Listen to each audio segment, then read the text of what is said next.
James chapter 5 verse 1 to 6. Come now, you rich, weep and howl for the miseries that are coming upon you. Your riches have rotted and your garments are moth-eaten. Your gold and silver have corroded, and their corrosion will be evidence against you and will eat your flesh like fire. You have laid up treasure in the last days. Behold, the wages of the laborers who mowed your fields, which you kept back by fraud, are crying out against you. And the cries of the harvesters have reached the ears of the Lord of hosts. You have lived on the earth in luxury and in self-indulgence. You have fattened your hearts in a day of slaughter.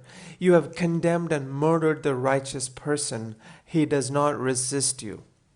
This paragraph seems similar to the previous one we looked at from last week, but not exactly. They both begin with the phrase, "Come now," but the previous paragraph is written in a dialogical style with questions, answers, and exhortations to repent. This paragraph, however, has none of that. The style here is that of the prophets pronouncing doom on pagan nations. James is attacking these people with no hint of exhortation. They seem to be outside the Christian community, oppressing the Christians.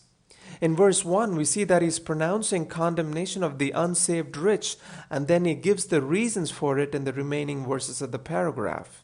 Now, why does James preach this paragraph of condemnation of non-Christians in a letter addressed to the church? John Calvin, who comments on this passage, gives two main reasons. The faithful Christians, hearing the miserable end of the rich, might not envy their fortune, and also that knowing God would be the avenger of the wrongs they suffered, they might with calm and resigned mind bear them. The rich whom James condemns in the paragraph are wealthy landowners, as verse 4 reveals. They are condemned not simply for their wealth, but their sinful use of wealth.